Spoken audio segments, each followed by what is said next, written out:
Fala, tabelistas! Como vocês estão? Bom dia, boa tarde, boa noite, dependendo do horário que você está assistindo esse vídeo. Está começando mais um Tabela Entrevista, né? Esse nosso segundo Tabela Entrevista. E hoje nós estamos aqui com uma presença ilustre. Nós estamos muito felizes com esse convite que nós fizemos e por ela ter aceitado esse convite, né? Mas antes de apresentá-lo, gostaria de falar com o meu amigo aqui, querido Rafa, como que você está? Né, o primeiro tabela entrevista foi com o Rafa, mas assim, o Rafa que me perdoe, né? Mas eu acho que a gente subiu um pouco o nível aqui do tabela entrevista, né? Mas como é que você tá, Rafa? Boa noite. Eu tô muito feliz, tomei um banho, cortei o cabelo, porque hoje é um dia muito especial. Primeiro tabela entrevista nem conta, né? Foi só para eu contar minha aventura lá na Euroliga. Agora a gente está começando com tabela entrevista, assim, uma honra, um prazer. Assim, a gente vai falar de basquete europeu com a jogadora brasileira que mais teve participações em Euroliga, assim.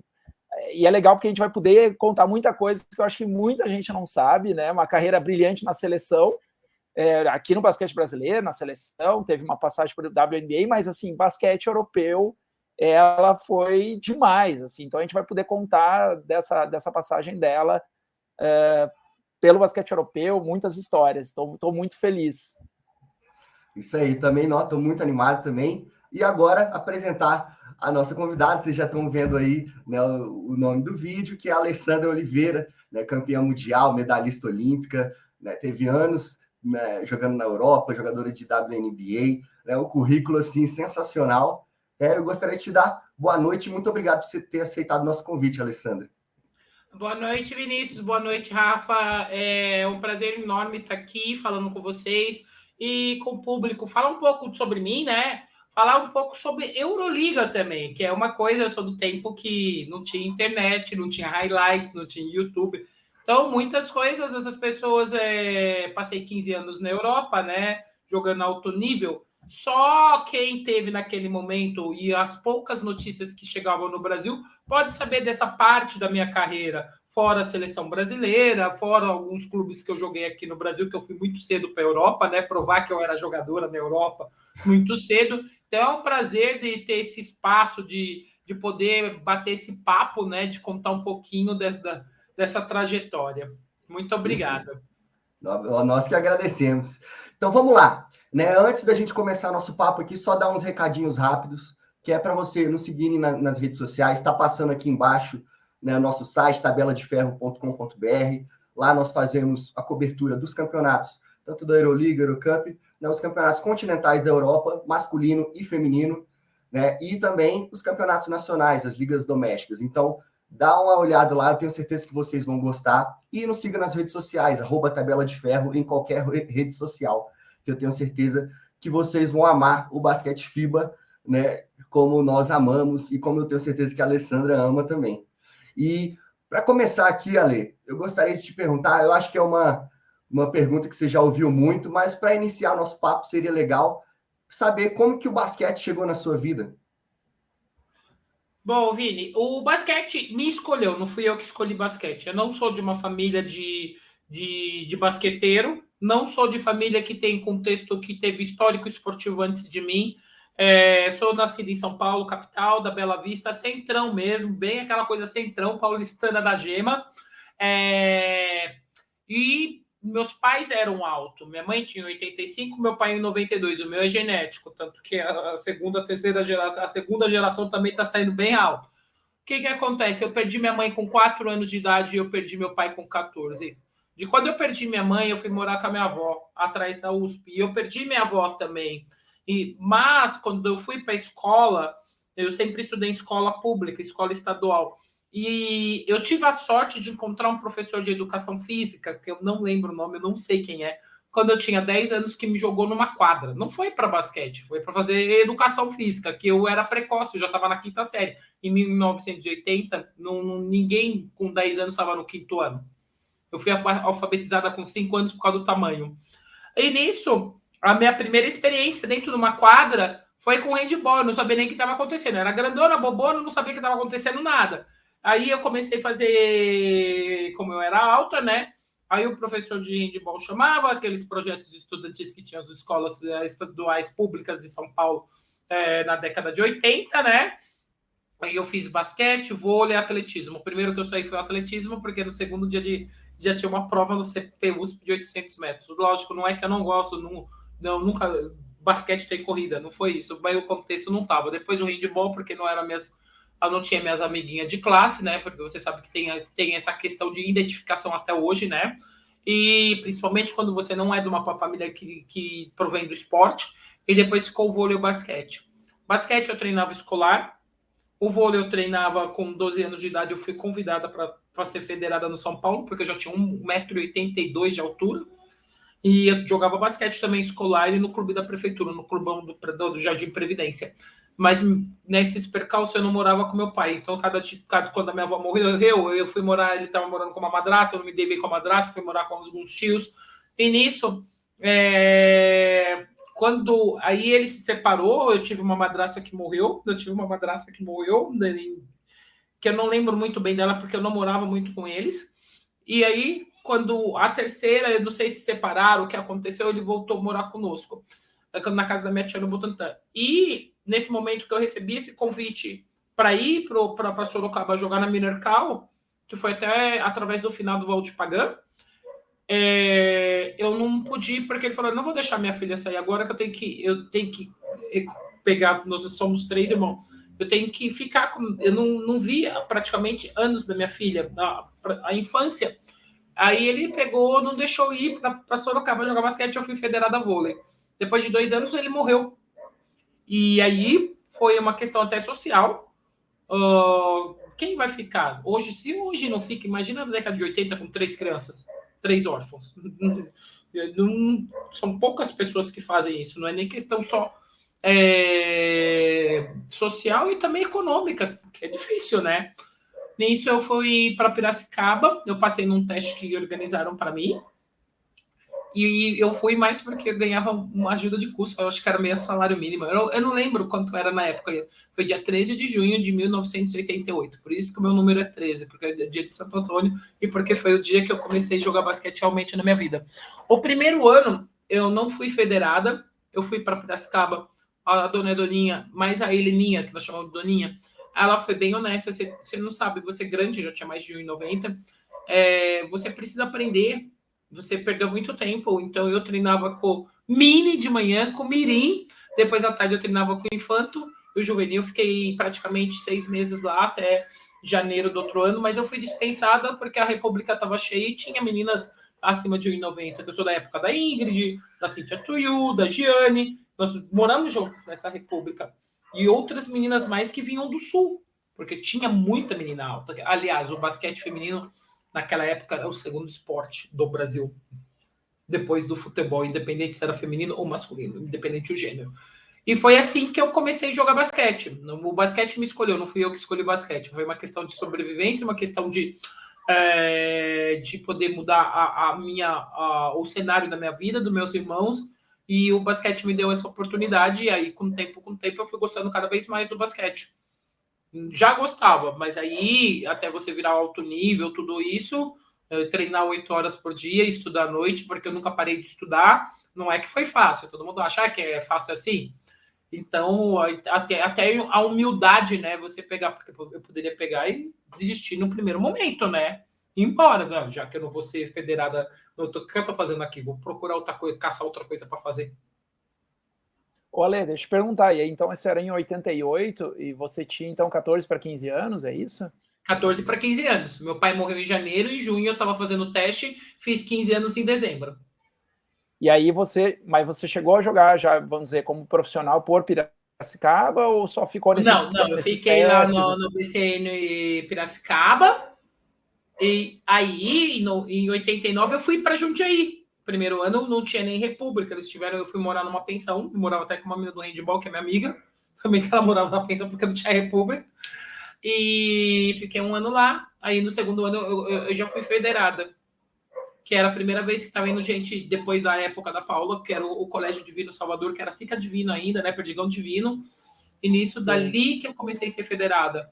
Em 91 eu já estava na minha primeira seleção brasileira, que foi a Olimpíada da Juventude em Valladolid, na Espanha. E aí você tá lá em Jundiaí, você ficou quanto tempo lá? 1 ano? Jundiaí, não. Jundiaí eu fiz toda a minha mas... categoria de base, foi minha casa, né?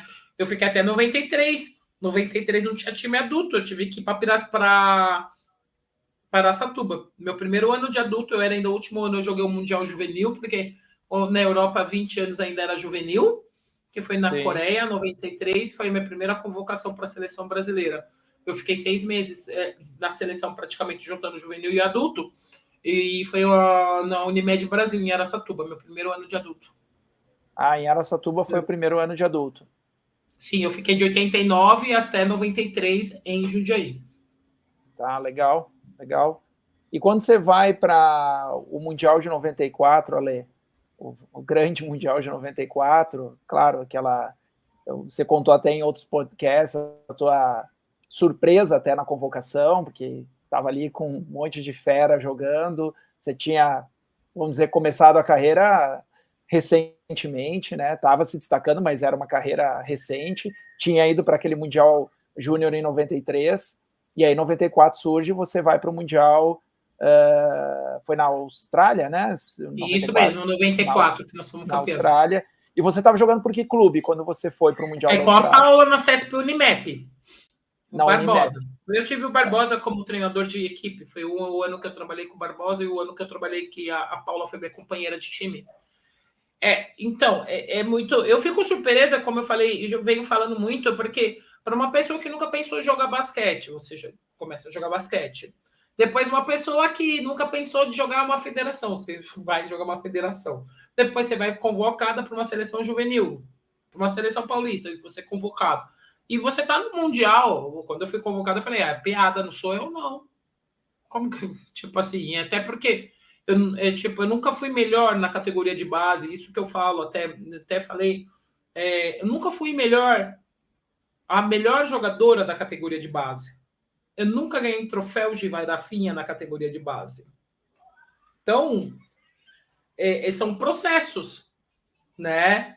Então, muitas vezes, até eu falo para o atleta, ele tem que esperar, para atleta infanto-juvenil, ele tem que esperar, são processos.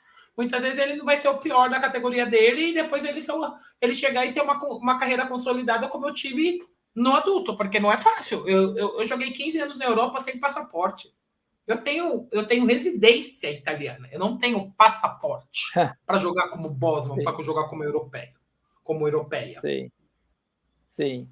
É como se fosse uma americana indo jogar lá na Europa. É com quem você está brigando lá, né?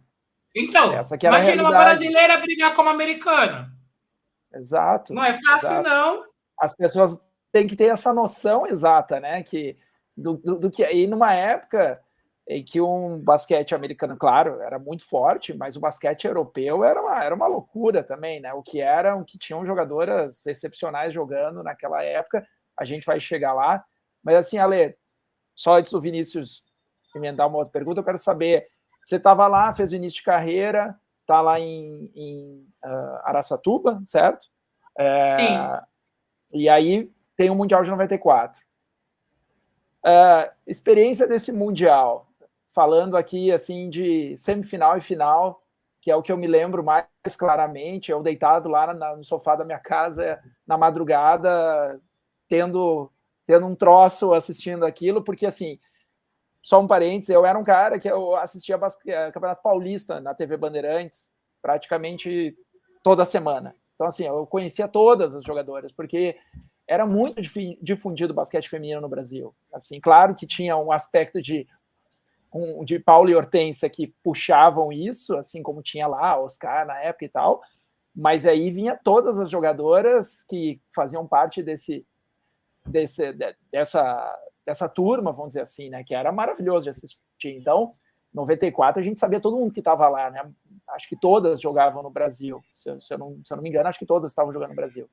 E aí, como é que foi? Enfrentar as americanas, né? E depois as chinesas, que a gente já tinha perdido na fase anterior, tinha perdido lá para a Zheng, né? A gigante chinesa. Como é que foi essa experiência? E você jovem ali, num grupo... ser mais jovem num grupo e vivendo já essa experiência de estar ali a um passo de ser campeão mundial. Bom, primeiramente, eu vou falar para você, eu não acreditava que eu tinha sido convocada. Quando começou a sair os cortes, Aquela seleção, olha quanto nós éramos de novatas. Estava eu, Tuyu, Ingrid, Gianni, na mesma para disputar 2 lugares, né? Dos 5, cincão mesmo. Então, tá ali, foi um trabalho diário, tipo, mas eu não acreditava que eu ia para a Austrália até então, quando saiu o último corte. Eu não achava que eu iria. Segundo, a responsabilidade também, né? Porque é uma coisa que eu sempre enfatizo. Essa frase não é nem frase, esse contexto sempre vem na minha cabeça quando eu penso em 94. Porque quando nós chegamos à seleção e estava o grupo com a Paula Hortência, eu lembro que todos os dias que nós estávamos em São Roque, a Paula Hortência falava assim: vamos treinar sério, vamos dar duro, porque nós não queremos fazer que nem um Mundial da Malásia, o famoso Mundial de 90. E uma vez, eu estava agora na pandemia, eu estava conversando com a Paula, né? Numa live no Instagram. E foi a primeira vez, ó, imagina quantos anos. O que é esse Mundial de 90? Eu tenho que perguntar agora, porque ficou na minha cabeça e todo mundo ia e tipo, incorporava essa coisa. Não iremos fazer como nós fizemos no Mundial de 90. Só que eu tinha começado a jogar em 90, gente, praticamente. E eu lá vou saber do Mundial em 90? Não tinha. Então, a responsabilidade, a construção do grupo, a dedicação do grupo, eu acho que isso foi muito importante. O apoio também das veteranas que deram, né? Porque pegar uma responsabilidade dessa, tipo, ter que marcar as melhores pivôs do mundo, e você ter 19 anos, hoje todo mundo fala aqui no Brasil 24 anos talento. Na Europa, talento é com 15. E eu, com 19, tá ganhando no Mundial. Não é ser arrogante, essa é a verdade, porque é uma responsabilidade muito grande daquilo que você tem que fazer, como você tem que se preparar, não se vislumbrar com o glamour que tem um Mundial, a jogadora, aquela estrangeira que você quer ser o ídolo e você tá lá socando ela corpo a corpo. Tipo, a primeira vez que eu vi a Catarina McLean, não foi antes do Mundial, eu gelei, cara. Eu gelei. No jogo que ela pegou o aro, que ela estava fazendo um amistoso na Austrália, ela ficou com raiva, ela me pega, eu tinha 1,85, me puxa o aro, dá um berro. Eu, a Leila, uma olha para a cara da outra, fala assim: meu Deus, agora essa aqui vai dar porrada em nós. Agora vai ser a pancadaria no meio da quadra. Porque deve ter sido que ela perdeu alguém na defesa ou foi um rebote de ataque, eu não lembro. Só sei que a mulher pegou o aro e berrou. Falei: nossa, agora nós vamos apanhar. Agora nós vamos apanhar. Aconteceu alguma coisa que agora nós vamos apanhar. Segura, porque o garrafão agora vai ser pancadaria. Vai ser pior do que o UFC moderno como hoje. Então, isso foi que eu acho que nós chegamos até o Mundial, até a fase final do Mundial, maturada. Lógico, você vai. Eu tive frio na barriga? Lógico que eu tive. Não vou mentir. Não vou mentir. Não é fácil jogar o Mundial? Não é. Tanto que eu joguei 5, mas cada um com experiência diferente, sensações diferentes, momentos diferentes da minha carreira. E não é fácil. Não é fácil. E como aconteceu agora no Mundial Masculino, quem pensou que a Alemanha ia ganhar? Ela não estava entre os francos favoritos. Opa! E nós, em 90? Nós éramos patinho feio. Porque em 94. Porque em 90 tinha ficado em 11º, gente! Eram 12, ficaram em 11º. Então você imagina, você chegar lá e você ter que conquistar o respeito diariamente. Partida, jogo por jogo, o grupo, porque não depende só de um jogador, lógico, a Paula Hortência excepcionais, sim, ela seguraram, sim, mas se não tivesse a defesa, não tivesse os corta-luzes, como nós íamos ganhar? Claro. Cada um teve a sua função no momento certo. Até o final do Zé da Banheira, que nós chamávamos o nosso mordomo, que teve que pintar os tênis um dia. Então, são histórias que, tipo, eu acho que naquele momento foi a união de gerações e a coesão de vários fatores, deixando as vaidades pessoais de lado. Porque somos seres humanos, cada um tem a sua vaidade mesmo, independente se eu tenho 12 anos abaixo da Hortência, muitas vezes eu podia falar: o que ela tá falando para mim? Ou da Paula? O que elas querem? Fica assistindo e os pacovar. Não é? Exato. Então, ou mesma coisa, elas me maltratarem. Todas as broncas que elas me deram, como eu já disse, independente se eram tipo um berro, alguma coisa, foram para construir não só o Mundial, a pessoa que eu sou hoje. Então, eu sou grata a todos os momentos que quiseram mais de mim, que exigiram muito de mim, porque se não fosse essa geração, eu não sei o que eu seria hoje também, porque ali fez eu aprender. Lógico, o começo da minha carreira foi desafio? Foi, mas ali fez eu aprender quais são as demandas maiores. E naquela Copa, né, teve uma derrota para a Eslováquia, que era uma das melhores seleções. A Eslováquia Sim. Era um timaço daquela época, então não tinha nada de errado, vamos dizer assim. Perder para a Eslováquia poderia acontecer. Depois perdeu para a China na segunda fase, que tinha a Zheng, que era muito dominante. Mas mesmo assim o Brasil conseguiu se classificar entre os 4, claro, cruzando com os Estados Unidos. E tudo indicava, todo mundo, né? Imagino, então assim, a minha pergunta final sobre essa coisa de Copa do Mundo, acho que o Vini também deve ter alguma coisa, e que eu vivi e assisti aquilo, e a sensação era muito boa de quem estava assistindo. A impressão era que as americanas, como sempre, claro, e com razão, estavam muito senhoras de si na quadra, né, naquele jogo de que ia ser ganho, né? E o Brasil foi levando, a gente foi metendo bola, foi dominando o rebote, foi encrespando o jogo na defesa. E qual era a sensação assim, que você sentia dentro de quadra, ou isso, né, a gente jogando basquete nem percebe isso, que elas estão começando a sentir que não está tão simples assim o negócio? Porque o jogo foi até o final, foi 110-107, foi um jogo muito, muito parelho, mas que não teve em nenhum momento vida fácil, né, para os Estados Unidos. Bom, então, esse jogo foi um jogo que foi muito interessante. Já desde o começo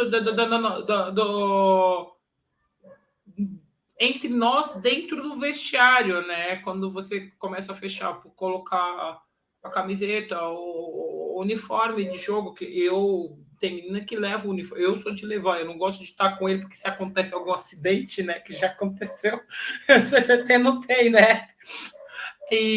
E tipo, você tá lá fazendo os últimos detalhes, a botinha de esparadrapo, os dedos, o que você tem que fazer, o ritual. Cada um tem um ritual diferente. Aí, no momento que nós íamos perfilar para ir para a quadra, a Paula virou e falou assim, vamos lá ganhar. E todo mundo olhou, vamos. Então, isso, imagina, é uma simbiose que, tipo, sabíamos que ia ser difícil, fomos preparadas não só com os vídeos naquela época, era difícil fazer, tinha vez que o Hermes Balbino, com o finado Valdir Pagan, e o Sérgio Maronese faziam highlights. Nós tínhamos já o briefing do que era para fazer tudo, sabe? Então, isso é muito o scout report do jogador. Então, não foi que nós fomos lá e ganhamos. Então, tinha um trabalho de background muito bom também da comissão técnica, do Miguel, de todo mundo.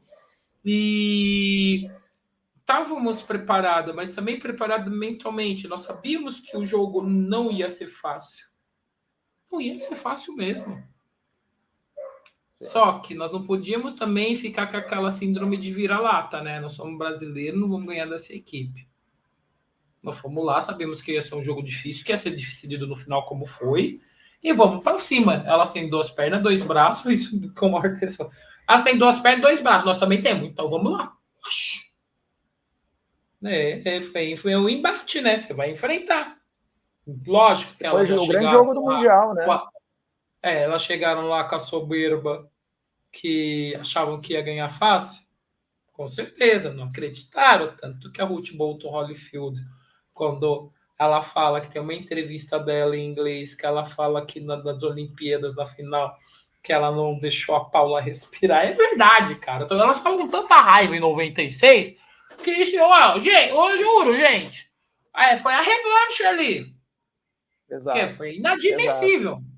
Depois daquela vez, o feminino perdeu quando? 2006 aqui no Brasil, da Rússia, que foi um acidente. Então, acho que perderam oficiais, campeonato Copa do Mundo, acho que dois jogos oficiais. Que se eu de 2006 eu assisti, eu estava também nesse Mundial, mas eu acho que mais 2 jogos. Eu estou falando de 94, de 96 até agora, hein, gente? É um recorde. Exato. Não, demais. Aquela seleção, assim, já é só deixar os parabéns, Ale. Acho que esse título de Copa do Mundo de 94, acho que o Vini vai emendar já com 96 alguma coisinha, mas isso tem que ser sempre lembrado, reverenciado, assim como no masculino, o pessoal, né, foram campeões do mundo lá na década de 50 e 60, mas esse título de 94, o basquete feminino, sempre aquela batalha com o esporte e tudo mais, ainda vivemos isso, talvez mais ou menos que antes, eu não sei dizer, mas assim, todas as jogadoras jogando aqui no Brasil, é demais, tem que ser sempre reverenciado, e depois conquistar a medalha olímpica, né? Você que tem as 2 medalhas olímpicas, a revanche contra os Estados Unidos dentro da casa dos caras, aí não, né? Eles entraram com faca nos dentes, elas entraram com faca nos dentes, não iam deixar isso passar, não iam deixar barato, a gente sabia, mas ainda assim, você chegar numa final olímpica foi demais, assim. Vini, o que você quer complementar? Não, perfeito. Eu só estava ouvindo aqui, né, recebendo essa aula, porque, assim, eu sou de 97, Ale, então eu não era nascido nessa época, mas eu vejo os vídeos, né, o Rafa mesmo contando, a gente conversou um pouco antes da entrevista, assim, ver esse amor pelo basquete feminino na época, eu acho, assim, sensacional, algo que eu pude sentir também agora na recente AmeriCup do feminino, né, ter de volta esse sentimento de você torcer pelo basquete feminino, de ser vitorioso, é algo, assim, sensacional, porque a gente vê lá no passado vocês nessa seleção tão vencedora, e eu queria, né, estar vivo naquela época, infelizmente não era, né, nasci em 97, como eu falei, que era o ano que você foi lá para a Europa, né, jogar na Itália, né, que daqui a pouco a gente vai falar sobre isso, e como o Rafa, né, deu esse gancho sobre a Olimpíada de 96 lá em Atlanta, né, que teve a revanche contra as americanas, mas antes vocês jogaram contra a Ucrânia, não é isso? Sim. E você lembra mais ou menos como que era o estilo de jogo das europeias daquela época, principalmente das ucranianas? O que você via de diferente, né, desse estilo de jogo da Ucrânia naquela época? Então, a Ucrânia até, tipo, antes de falar da final, né, da semifinal, a Ucrânia no torneio anterior da qualificação, ela foi campeã europeia. E praticamente era um time que tinha cada time, o sonho de cada time europeu, né, de Euroliga ou Eurocup, é ter uma ucraniana. Então foi muito engraçado porque é um basquete totalmente diferente e nós tivemos que ter paciência porque o brasileiro gosta de ter a bola na mão e elas, a questão do fundamento, da cura do fundamento, naquela época era 30 segundos, então você imagina defender 30 segundos, o brasileiro hoje não quer defender 10, imagina 30, já naquela época. Então foi um jogo cadenciado, ela sabia onde queriam jogar, um estilo totalmente diferente. Já naquela época era já bem totalmente diferente. Hoje mudou um pouco também o jogo ucraniano. Eu falei ucraniano é italiano, agora deu um bug, eu pensei ucraniano em português. Aí, ou Ucrânia. Aí, então, nós tivemos que estudar, porque nós tivemos que saber como jogar contra elas. Porque no feminino, ainda mais, cada escola tem uma característica diferente. O leste europeu joga diferente da Espanha, joga diferente da Itália, joga diferente da França. Os padrões são diferentes. Hoje é muito mais nítido. Se você for notar, se assiste um jogo de um campeonato local feminino, você vai ver a diferença. O local de time que não joga Euroliga, você consegue sentir a diferença. Do russo, da Ucrânia para a Rússia já tem diferença o basquete feminino. É louco isso. Como o basquete turco. O basquete turco, por exemplo, porque lá pode 4 estrangeiros e tem vezes que eles metem 4 americanas no mesmo time. Então parece jogo de campeto, como falei em italiano. É tipo rachão. Então as meninas racham. É muito difícil, sabe? O jogo. São poucos técnicos que fazem jogo cadenciado na Turquia. Por causa dessa característica. Então, eles vão mudando. Vai mudando a escola, vai mudando a identidade do basquete. E também nós temos que ver a questão também física, né? Dependendo do país, como o porte físico das meninas. Se são mais altas, são mais baixas. Voga muito isso. E também uma coisa que nós temos, os técnicos europeus perante isso, tem movimento que na Europa eu aprendi movimentos que eu nunca iria aprender aqui no Brasil, que é da escola europeia, tipo a Pernander. Muito pouca pessoa usa a Pernander no Brasil. Você sair de gancho virando o 360, muito pouca pessoa lá, como todo mundo tem 2 metros, você tem que ter a sua caixa de ferramenta, independente de ser lateral ou pivô, tem que ser muito grande. Não é só físico, não. É bem pensante. Perfeito. Rafa, você já queria perguntar alguma coisa também sobre as Olimpíadas ou a gente pode passar para a parte da Itália? Não, é só lembrar, porque assim, tem gente que é mais nova e não lembra. Uma outra questão interessante dessa época, e isso ficou claro no Pan-Americano de 91, é que tinha uma outra seleção americana, ou das Américas, que hoje já não é tão forte no feminino, que era Cuba, que os jogos da seleção brasileira com Cuba eram um negócio de louco. A tal da Leonor Borrell era uma monstra jogando, que matava de bola aquela mulher, era assim, e a seleção era muito bem treinada, sempre muito organizada, participava, estava nessa Olimpíada, inclusive o Brasil passou de Cuba nas quartas de final. Então, assim, hoje a gente não vê mais Cuba, mas na época vencer Cuba já era um primeiro desafio aqui para a seleção brasileira. Né, Ale? Acho que você ainda pegou uma fase... Peguei Cuba! Cuba eu peguei, ó, meu primeiro debut, até falando pro Vini. Vini não pegou a época com o Ibirapuera lá lotado, né? Minha primeira Copa América, o debut foi no Ibirapuera, semifinal nós tava perdendo de 20 de Cuba e ganhamos de 2, tá? Eu falava, vai lá! Só tinha que marcar essa pessoa chamada Leonor Borrell, que estava entre as 5 melhores do mundo, não é nem da posição, das jogadoras do mundo.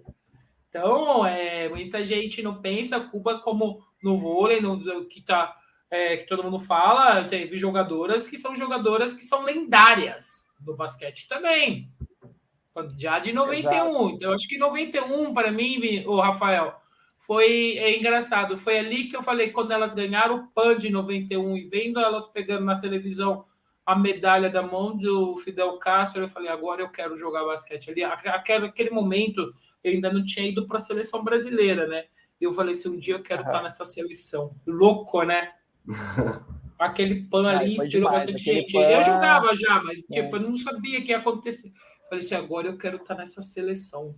Quando eu vi aquela imagem, até hoje, eu lembro que eu queria estar naquela seleção. Aquilo ali foi que me deu mais um gás motivador para lutar para estar na seleção. Que demais. Não, era só para lembrar isso, porque realmente não, o basquete era muito bem jogado, o Brasil tinha ótimas, mas outras seleções também eram muito fortes, assim, então vamos conquistar nessa época uma Copa do Mundo, depois uma medalha de prata, né, só perdeu para os Estados Unidos em Atlanta, depois tem uma medalha de bronze em 2000, né, um pouquinho mais para frente, mas enfim, o Brasil sempre competitivo, né, isso é muito legal e merece ser aplaudido sempre. Eu vi você comentando esses dias num podcast sobre medalhista, né, quem tem medalha olímpica, cara, tem que ser quase glorificado, especialmente do esporte feminino e do basquete feminino, né, os recursos estão mais limitados e que naquela época tinha muito do talento, mas muito dos treinamentos que você fala, enfim, não era só o talento, vai lá e joga, o que você falou, tinha estudar antes as jogadoras, então é muito legal ver isso. E aí, Ale, só para a gente apular então para o que interessa, assim, não que isso não interesse, né, mas o principal ponto aqui do nosso papo é que daí em 97 surge a oportunidade de você jogar fora do Brasil, né, na Messina, lá na cidade de Messina, na Itália. Você jogou alguns jogos da Liga Italiana, eu acho que você não chegou, né, a pegar elas naquela Copa Ronchetti, que depois virou Europe Cup, né, acho que elas já tinham jogado, né? Mas como é que surgiu isso? Assim, a minha curiosidade como é que era essa coisa, porque você não via muitas brasileiras jogando na Europa naquela época, né? Assim, a própria Paula teve uma experiência na Espanha, né? Teve problema no joelho e tudo mais, mas também teve problema de adaptação, a Hortência não foi, Janete teve mais experiência ali de WNBA com sucesso, mas A Cíntia Tuiu foi uma que também fez alguma carreira lá na Europa, mas como é que surgiu isso para você, né? Imagino que a Copa do Mundo e a Olimpíada deu uma visibilidade para todo mundo, chamou a atenção do mundo, né? Então, eu já estava, tipo assim, já desde 93 eu estava no radar. 93 eu tive a possibilidade de ir para um college, fazer a Universidade Americana. Não fui. Foi até com o treinador Marco Sharp. Ele falou, você deveria ir, não deveria ficar aqui. Eu não fui, sabe por quê? Eu tinha 2 irmãos para cuidar, né? Eu tinha minha irmã e meu irmão. Com quem eu ia deixar esses menores? E eu precisava ganhar dinheiro, gente. Precisava sobreviver. Sim. Eu tive que sustentar meus irmãos. 14 anos saí de casa para ganhar dinheiro. E nisso eu não fui. Aí teve alguns times falavam que ia, não tinha nem procurador direito. Quando surgiu, depois de 96, 97, a Janete foi para os Estados Unidos, né? Para o Houston Comets, quando começou a WNBA. Em 98, ia ter o Expansion Draft, que foi o Washington Mystics, que eu joguei lá. Eu fui convidada para jogar na liga. Totalmente diferente de você ir para o draft. E o que acontece? Eu quando vieram conversar comigo, tudo, eu estava jogando no Brasil. E eu precisava fazer uma experiência. Só que essa experiência eu não sabia quando eu iria, porque eu estava jogando em Santa Bárbara do Oeste. Como todo brasileiro sabe, a nossa situação econômica não é muito ótima, né? Continua a mesma coisa, né? O time não tinha dinheiro, não tinha mais como me pagar. Aí surgiu a oportunidade de eu ir em dezembro, no meio da temporada, a janela, jogar na Europa. Eu fui, peguei minha mala, fui. Eu já estava começando a me preparar para os Estados Unidos, mas aí a pessoa que foi meu procurador, que não trabalhava com feminino, meu primeiro procurador brasileiro não trabalhava com feminino, trabalhava só com masculino, porque ninguém ia, né? Ele pegou, falou, acho legal você ir, porque você vai jogar já, você já vai se preparando, porque todas as americanas que estão na WNBA, 70% está na Itália, porque a Itália era o mercado que mais pagava naquela época. Eu fui embora para Messina. Saí dia 27 de dezembro de 97. Essa roupa dessa! Magrelo. De ano. Mesmo. Aí eu fui para Messina. Saí daqui, estava 42 graus. Quando eu cheguei em Roma, chovendo. E quando eu cheguei em Catânia, gente, eu falei assim, que onde eu vim morar? Uma curiosidade muito engraçada, né? Que você nasceu em São Paulo, né? Quando cheguei em Messina, não tinha McDonald's. Não é porque eu precisava comer McDonald's, mas você viu o tamanho da cidade. Naquela época, você via por causa da cidade. Não, eu gostei muito. Foi uma experiência única. Foi uma experiência. Era bem no sul, lá. Lá eles não falavam inglês, eu tive que aprender a falar italiano um pouco, gente. Eu aprendi com revista em quadrinho e desenho animado. Lógico, um namorado também ajudou, não vou mentir isso, porque ele que me deu essa dica. Então, aí me auxiliou bastante. E como é que foi lá, Ale? Assim, foram 9 jogos, né, de Liga Itália. E essa adaptação, assim, já começar, você já entrou com a temporada rodando, certo? Sim. Não tem que adaptação, não. Você é estrangeiro, cara. Esse negócio de adaptação, Você não foi ganhar dinheiro? Você tem que ser especialista da sua posição. Eu fui para lá para ser titular e fazer o jogo, o campeão, não salvar do play-out. Foi isso que foi combinado. Então, é isso que você tem que fazer. Não tem essa. Eu já estava jogando, já era campeão mundial, medalhista olímpica. Já tinha isso como apresentação. Eu vou chegar lá, vou falar, eu não vou comer macarrão, não vou fazer isso. Não te vira, meu filho, você tem que aprender a viver. Gente, não tem essa coisa, não. Com um palmar desse, você já. Então, na realidade, eu já sabia. Cobrança, lógico, vai ter cobrança. Mas eu já sabia o que eu teria que fazer. Né? Sim. Então, o time estava para rebaixar. Então eu tive que jogar, eu treinava e jogava, e de vez em quando eu visitava a cidade, ou cidades vizinhas, tipo Taormina, o Etna. Eu sou fascinada pelo Etna, o próprio Catânia, Palermo. Mas eu fui lá para fazer o quê? Jogar. Então eu fui jogar. Sim. Então, sim, claro. Tanto que todo mundo, quando terminou, eu fiquei só 3 meses, né? Porque o Campeonato Paraná não foi um playoff. mal acabou, não estava nem acabando. Em fevereiro eu já tinha proposta, gente, para continuar em outro time. Isso porque eu fui no time que estava rebaixando. Muito legal. Ali, eu queria te perguntar ainda sobre o Messina, qual que era a diferença de mentalidade assim do basquete brasileiro para o italiano que você sentiu assim na época, quando você foi para lá? Como mentalidade? Eu pergunto assim, Vinícius, eu não entendi. Não sobre o estilo de jogo, mas assim a forma que eles olham o basquete, como que o país respira basquete, como que você sentiu essa diferença? Tipo, você é respeitado e outra coisa. Aqui, muitas vezes, no feminino ainda acontece, que eu acho ridículo isso. Muitos ficam assim, não, você tem que ser amigo. Amizade dentro da quadra, tem vezes que a menina nem olha na tua cara. Você vai conquistando, você tá lá para trabalhar. É um trabalho. É um trabalho. É a mesma coisa que você vai para o escritório e pica o cartão. Ou a mesma coisa que você vai para a fábrica. Tanto aí a amizade vem com o tempo. Não tem essa que no primeiro dia a menina vai falar com você. Então é totalmente diferente. Esse negócio, a amizade vem com o tempo. É uma coisa que nós temos que aprender e isso ainda afeta até o nosso corporativo. Ah, porque o amigo não tem essa. Você vai lá, eu joguei no vestiário que era 9 estrangeira. Imagina, 9. Nossa. Só que as 9 deu certo. Coitado do técnico. Ele fez 9 para ver se dava atrito. Não deu, se uniu. Coitado. Quem foi embora? Foi ele.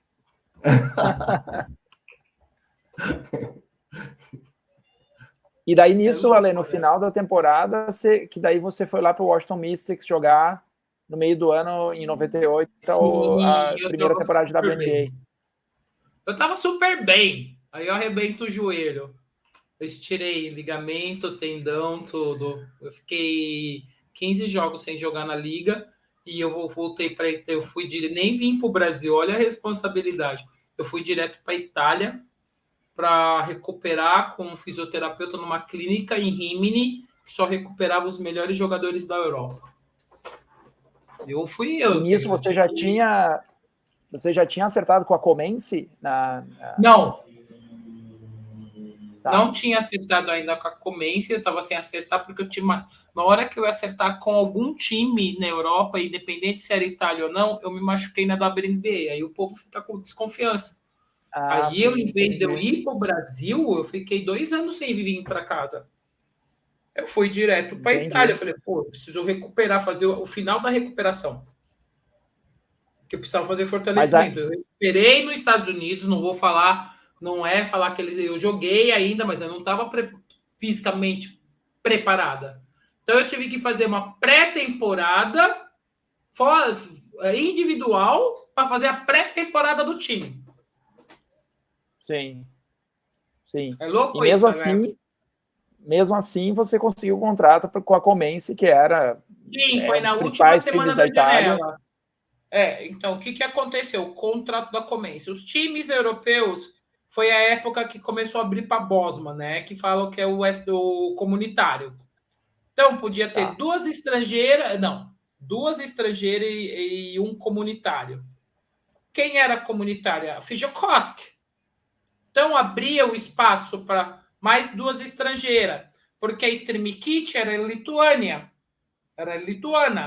E naquela época, o lituano era como estrangeiro ainda. Não tinha Bosman o pacto de Schengen, que é Europa 1 e Europa 2. A Lituânia ainda era fora da Europa. Aí o que acontece? Aí eles precisavam de uma outra estrangeira. Aí optaram para me levar, não queriam levar uma americana. Porque tem treinador que não gosta de americano, principalmente no feminino. Questão de relacionamento. Entendi. Tem vezes tem americano que é faca dos 2 gumes até hoje. Ele pode levar seu time para o céu, mas ele também pode afundar para o seu time. Tem essa também. Tem certas particularidades que tem que tomar cuidado. E esse time da Comense, Ale, para quem não sabe, né? Você foi para lá na temporada 98-99, jogou 11 jogos da Liga Italiana, foi campeã italiana, era o 9º título seguido da Comense italiana, ou seja, um time super tradicional. foi a tua primeira temporada de Euroliga, que a gente vai falar bastante, e é legal falar que esse time da Comense, além de ele ser super tradicional, ele era o time da Liliana Ronchetti, que depois deu nome à Copa Ronchetti, que depois virou a Europe Cup. Tão badalada que ela era, uma jogadora dos anos 50, ganhou 4 títulos com a Comense, e ela, quando ela se aposentou e parou de jogar em 73, por aí, ela teve um câncer e morreu um ano depois, assim, e aí em 75 eles passaram a dar o nome dessa Copa Europe Cup de Copa Ronchetti, que só mudou lá em 2002. Então, assim, era um time super tradicional. Você tinha jogado alguns jogos na Messina, claro, vinha de seleção brasileira, e já foi jogar Euroliga. E aí, não sei se você tem a lembrança, mas uma coisa que a gente estava pesquisando aqui, primeiro jogo de Euroliga, você lembra, Lê? Qual foi? Contra quem? Quem estava do outro lado da quadra? Não tem como esquecer. Foi em Atenas, no Panathinaikos, na quadrinha de baixo. A quadrinha histórica de 1960. Não tem como esquecer, cara. Essa quadra não tem. 24 de setembro de 98. É uma atmosfera única, gente. Independente se é feminino, se é voleibol, se é futsal. Pode ser bolinha de gude, gente. Só espera um pouco esse... O calor em São Paulo tá atraindo bichinhos estranhos. Parece bicho de luz. Da luz. Então, não tem como esquecer esse primeiro jogo e ir para Atenas. Eu sou apaixonada pela cultura grega. Eu sou apaixonada, juro. Eu tenho paixão. Quando chego em Atenas, eu vejo a Acrópolis, eu choro. Eu sou emocionada por aquele lugar. A gente quem estava do outro lado lá, Lê? Tinha uma brasileira do outro lado também. Tinha, Leila Sobral, então, depois do Mundial de 98. A Leila foi para a Grécia, a Tuiu foi para a Itália, para Bari, Mundial de 98, depois dos Jogos Olímpicos de 96, que nós era o trio mais novo. Peguei você. E aí, o que aconteceu? Nós fomos todo mundo, começamos a ir para a Europa. E a Comense, mais um fato, 93, 94 tinha sido bicampeã da Euroliga, ou seja, era um time super tradicional e fizeram uma campanha sensacional aquele ano, foram para a final, né, Ale? Assim, perdemos 2 jogos, que eu me lembro, não foi? Acho que foram 2 jogos, se eu não me engano também. Esse da final contra a Ascamp e depois a final. Foram 2 jogos. Isso que eu ia te perguntar, Ale. Time alemão, muito forte.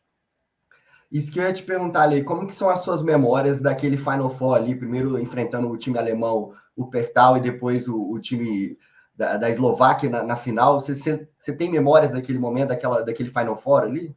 Lógico, o Wuppertal, depois do Mundial de 98, né? Com certeza. Que aconteceu? A Ascamp era a pivô sensação da Europa, né? A alemã. Aquela muito forte, gente, o dobro de mim de massa muscular, que eu sou atípica para mim. Antigamente, hoje, os jogadores são mais eles são mais longilíneos. Naquela época, para ser pivô, tinha que ser largão, tipo a lá Charles Barkley. Não é verdade, Rafael? Pode ver os vídeos, até feminino é igual.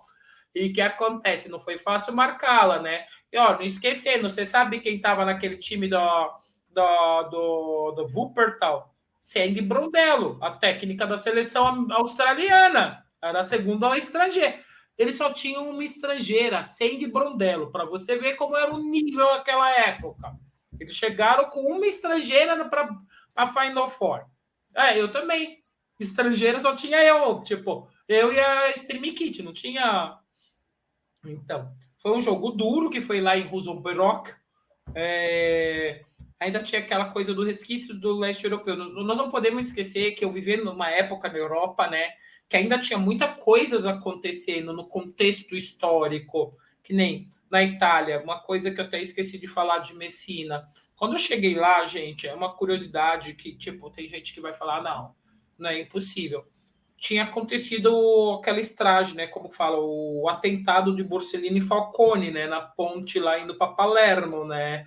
Então, aquilo ainda estava atingindo todos os escritórios de advocacia na Sicília, tinha um policial armado na frente.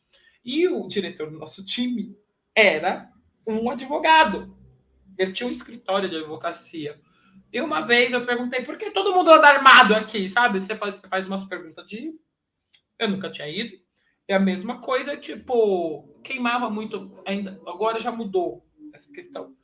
Porque toda hora tinha um carro queimando e uma casa queimando. E eu olhava e falava isso. Então, eu fui na época, tipo, que assisti. Já tava um movimento muito diferente, que hoje é uma história, né?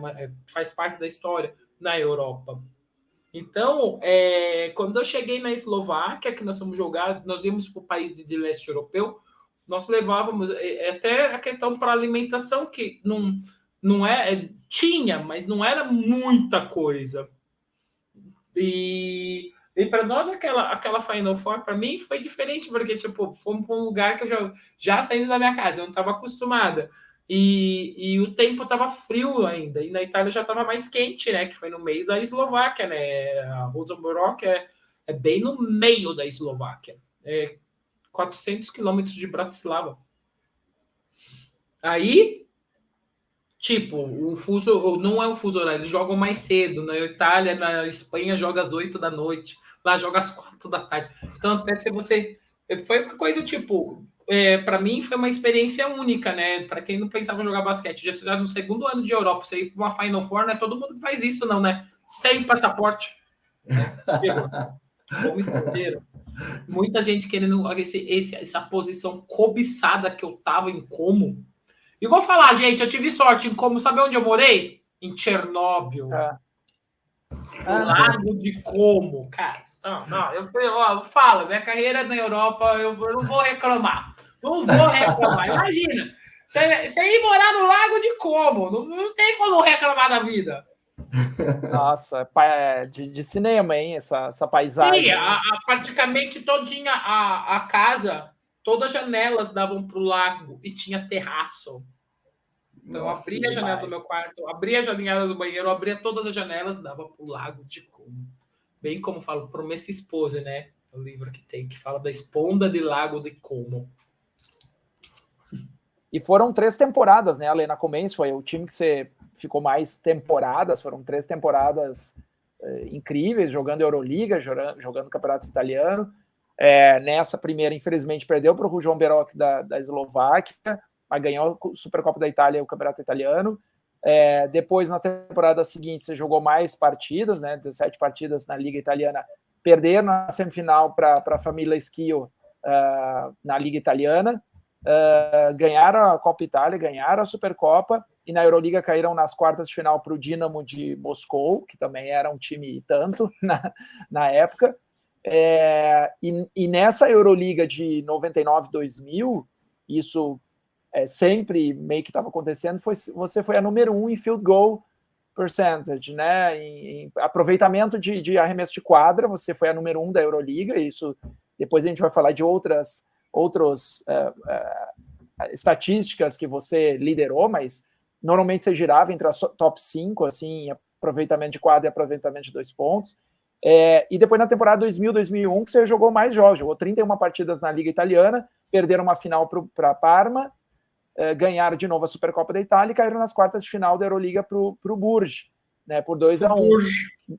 Nessa temporada 2000-2001, você foi a número 4 em duplo-duplo da Euroliga, a número 6 geral em rebote, a número 6 geral em rebote, a número 1 em rebote ofensivo e a número 5 em aproveitamento de quadra. Ou seja, você não estava lá brincando, né? Você estava como estrangeira e chutando a bunda de todo mundo. Estava lá jogando 3 temporadas num dos principais times da Itália, sempre em playoff de Euroliga e fazendo números individuais muito bons, assim. Então, e esse time, você comentou aqui de 2 jogadoras, né? Tem essa Isabelle Fijalkowski, que era uma francesa, jogava muita bola também, e essa Straimi, que era a lituana. O time era muito bom, né, Ale, também, desses 3 anos, assim, disputando a Euroliga. Sim, nós tínhamos 4 seleções italianas. Viviana Balabio, né, que foi a capitã de Como por 20 anos. Depois a Francesca Zara, que também jogou nos Estados Unidos. A Kika Maki, que parou faz pouco tempo, também eu joguei com ela. e a Helena Paparazzo, o pivô italiano que tinha também, que seleção italiana, tanto estava a Helena Paparazzo e a Viviana Balabio estavam que nós jogamos nas quartas de finais da Olimpíada de 96. Nós jogamos contra elas. Então, era um time bem consolidado. E, tipo, como você está falando meus números, nem lembrava todos esses números, cara. Nossa, eu sabia que eu tinha feito história. Então, é uma coisa. Chegar lá, todo mundo fala, um atleta pode chegar e se manter. Sim, exatamente. Então, e para se manter, você tem os números, como eu te disse, Rafael, no dia que nós estávamos no treino da seleção masculina. Você tem um index. E você tem que ter uma constante, é uma coisa que eu aprendi na Europa. Você não pode ter um alto e baixo. O treinador, quando ele pega um estrangeiro, um treinador, quando pega um estrangeiro, ele pega porque é uma posição, uma característica daquele jogador que ele tem deficiência no time. Não vamos ficar falando mentira, porque isso é verdade, porque ainda mais hoje que tudo é números, tudo é estatística, ainda mais que nós temos a velocidade da informação. Esse jogador, ou jogadora, eu falo jogador tipo genérico, ele tem que saber que a função dele como estrangeiro não é a profissão dele, ele não recebe um salário para isso. Lógico, tem temporada que você pode acontecer vários fatores e você não ir bem. Aconteceu também comigo isso. Só que você tem que ter a maturidade, o discernimento, que quantos números, se eu quero ganhar patamar X de salário, então tem um patamar que você está ali, independente se é masculino, feminino, futebol, o que for. Você quer estar entre os top, então você vai ter que treinar, você vai ter que montar uma estrutura para você vai ter que ter um background atrás de você para você estar entre os tops. E para fazer isso, lógico, eu tinha o meu osteópata, eu tinha meu personal trainer, eu tinha meu médico aqui no Brasil, que quando eu precisava, ele tinha que me acudir em qualquer lugar do mundo. Isso custa dinheiro. Para me ganhar dinheiro, eu tenho que investir na minha carreira, cara. Então, eu ia nos melhores centros de reabilitação, de personal trainer naquela época. Eu já tinha, quando eu machuquei em 98. Eu já tinha um personal na Europa. Eu tive que construir uma estrutura para mim. Falo-se isso hoje, mas naquela época eu já inconscientemente nem sabia. Eu já tinha feito isso, porque eu fui, quando o empresário europeu falou, não é isso. Ele trabalhava com, tipo, Danilovic, com pessoas assim, ele foi, o escritório foi me explicando e eu fui colocando isso. Eu poderia começar a falar, não vou fazer isso. Então, até se isso sirva para jogadores brasileiros, adolescentes, pais, se você quer que o seu filho, ou você quer ser um jogador melhor, você tem, não vou fazer isso porque é dinheiro. Não é dinheiro. Independente, até no estudo. Pagar um curso de inglês melhor, ou fazer sei lá, o que nem que for corte e costura, porque ali você pode tirar uma lição da sua vida. Então, você tem que apostar, você tem que investir. Eu já investia na minha carreira. Eu ia para o treino, depois eu tinha natação. Não, nem fazia natação naquela época, eu fazia hidroginástica. Eu via fazer isso, depois eu tinha... Independente da estrutura que o time tem, você também tem que ter os seus profissionais ao seu redor. Então, se hoje todo mundo pergunta para mim que eu tenho 2 metros, eu não tenho lesão. Eu tenho lesão de contusão, eu machuquei na minha carreira. Se eu sinto dor, se o meu joelho, minhas costas, não, porque eu sempre fiz trabalho preventivo. Então, eu tive uma equipe atrás, que até hoje tenho uma equipe atrás de mim, porque se acontece alguma coisa, eu sei do meu histórico, eu sei que falar para o médico, eu sei que vai acontecer. Sim. Não, demais. Isso é uma lição importante para todo mundo mesmo. E Ale, e depois que você saiu da Comense, você foi para Eslováquia, né? Jogar na Eslováquia, no Rosenborg, né? Que você acabou sendo derrotado lá em 99 na final da Euroliga. Foi para esse time. E eu queria te perguntar se teve um choque cultural de jogar na Eslováquia. Como é que foi jogar lá, principalmente na liga nacional deles? Eu tive um choque cultural, sim, né? Porque eles estavam recentemente, tinha caído o Muro de Berlim, né? Fazia menos de 10 anos, né? Vamos pôr isso, 11 anos, né? 89, 2000, não é que muita coisa, né? 11, 12 anos. Muitas coisas, tipo, não estava acostumada do leste europeu, não estava acostumado. O frio! O frio! Gente, aquele inverno, até mesmo, fala, chega a menos 14, aquele inverno deu menos 30. Eu tenho uma foto Nossa. com o sobrinho da Natália Recova, que era treinadora daquela. Ela continua treinadora. Eu sou apaixonada por ela, porque, cara, é uma das poucas no mundo que ganhou Euroliga como jogadora, que antigamente não chamava Euroliga, e como treinadora. Natália Recova é um ícone da Europa, né? Como treinadora. Sim. E eu tive a felicidade de ter como técnica. Isso me ajudou muito na minha evolução do meu basquete, porque muitas coisas que eu reclamava, né? Eu não vou falar que eu não reclamava, nem o dia que falou assim, você tem que correr na montanha. Não, tudo. Eu escutava. Era setembro, pré-temporada. Eles têm essa mania, mas tem um porquê, que auxilia melhor do que esteira. Então, para auxiliar a questão da carga pulmonar, porque a pré-temporada é muito importante, porque você não tem tempo de treinar durante a temporada. Você tem manutenção, tem vez. Hoje, um time feminino deve treinar 1,5 vezes, 2 na semana. 2, juntar o time inteiro. Você tem horários que você vai lá, arremessa, mas treino de pauleira, não tem essa.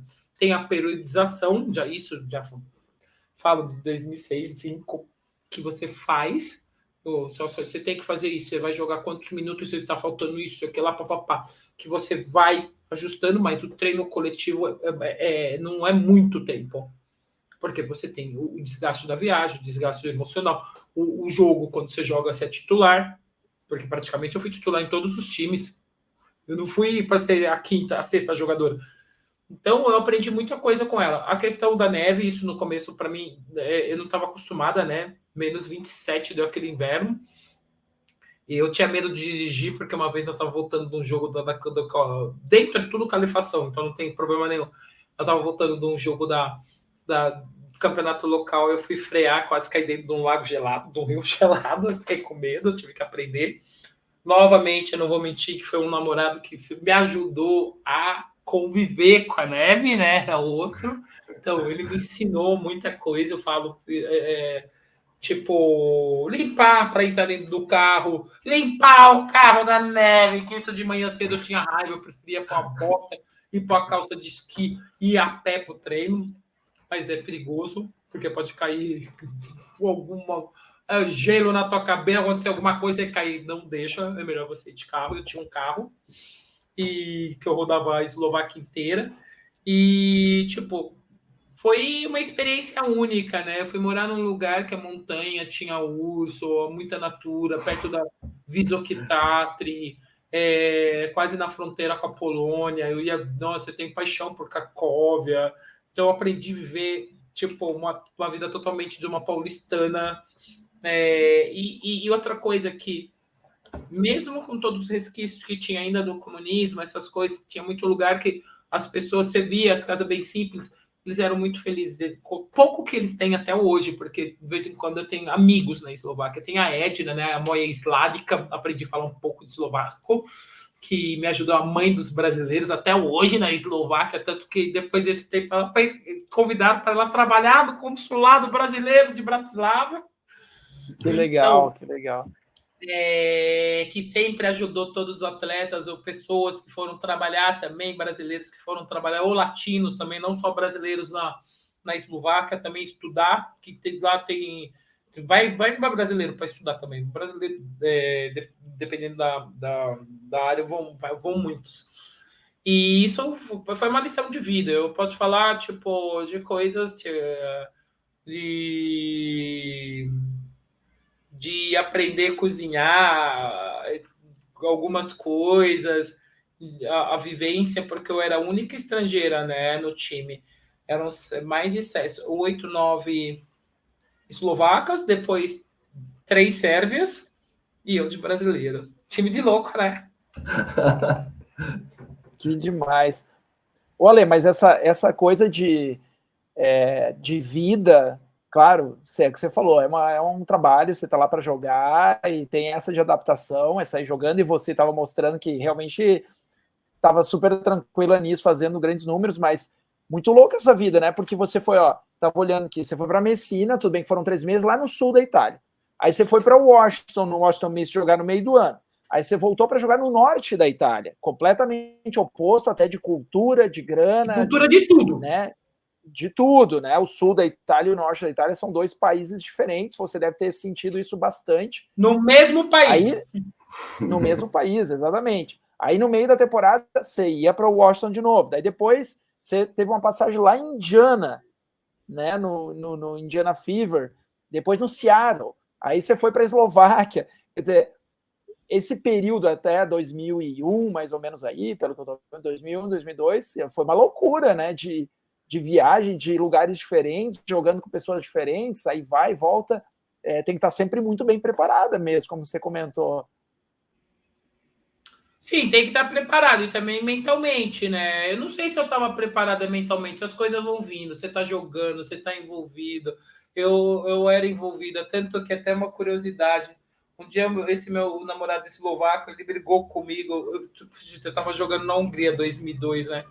Falei assim, cara, ó, de boa, eu não vou largar o basquete por causa de você. Tchau, vai embora. Então, você está tão envolvido que tem coisas que até da sua vida você deixa. Você deixa. Tem uma curiosidade, até por questão pessoal. Um dia antes de começar a Olimpíada de 2004, a minha avó, por parte de mãe, que eu não tive muito contato com a minha família materna, porque não é de São Paulo, é do interior, ela morreu. Minha tia me liga assim, né?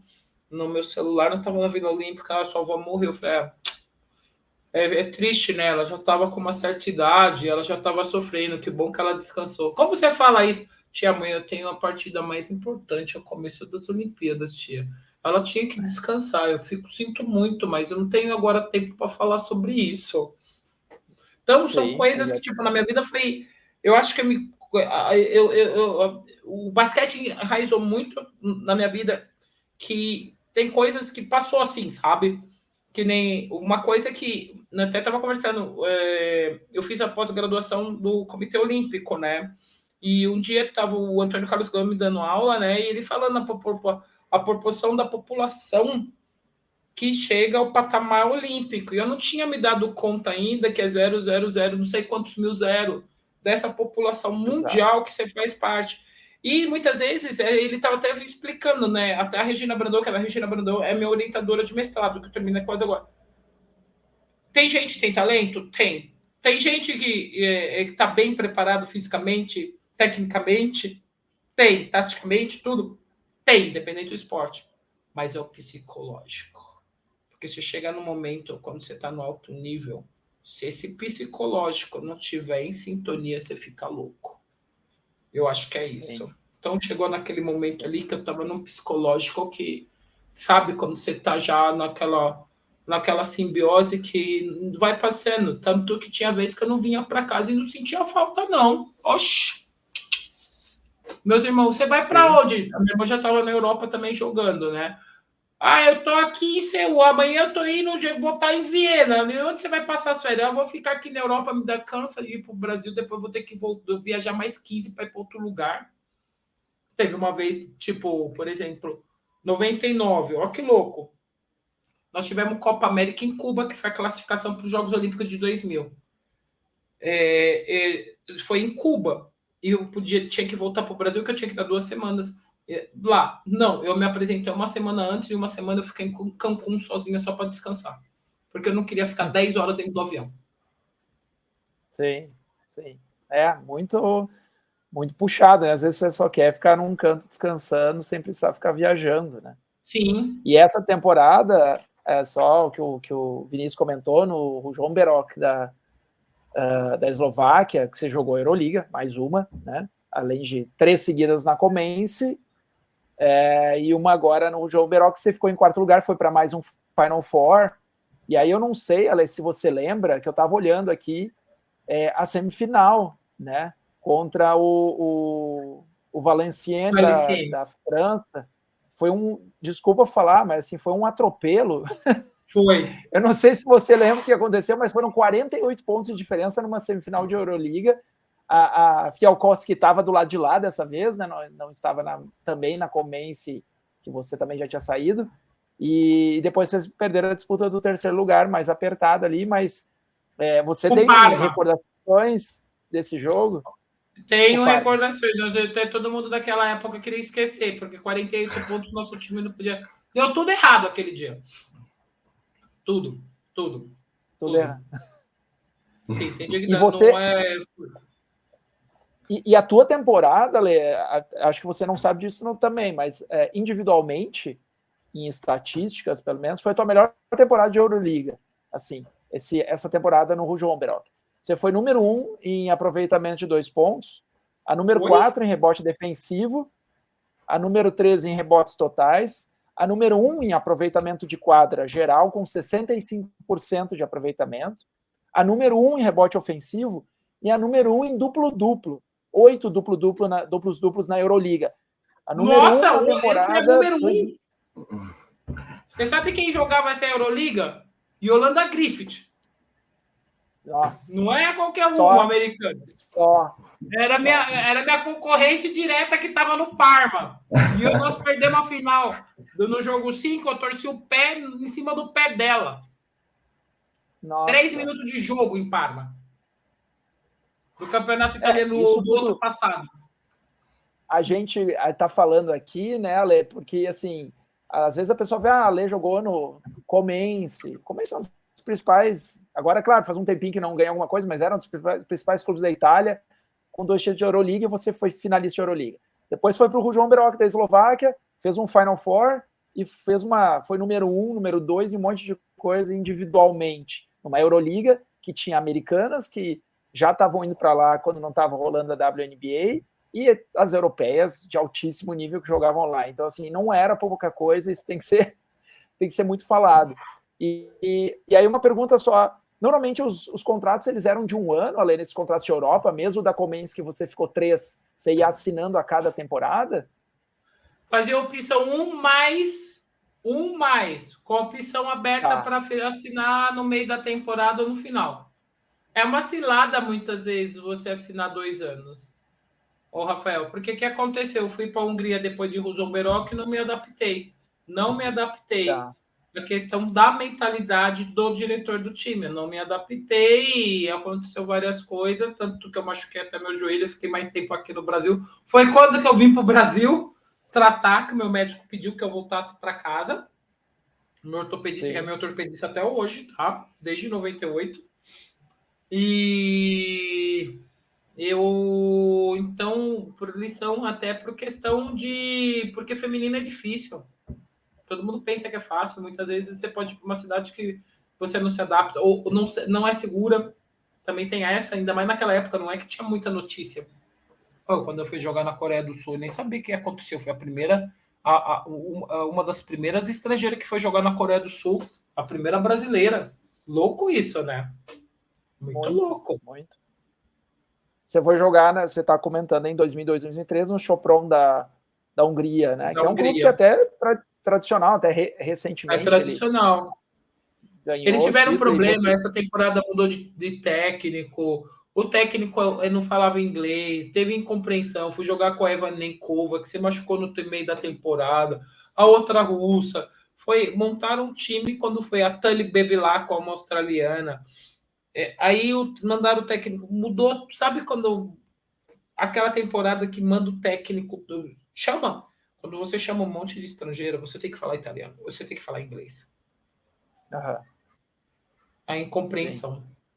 Eu não sei se você viu o que aconteceu no Sub-19 feminino, a China contratou um técnico espanhol para ser a técnico titular da China Sub-19 feminino. O time era bom, mas perdeu até do Egito. Isso aí, muitas vezes, não é a questão do técnico, é a compreensão linguística. Tem hora que tem. Sim. Isso aí é duro.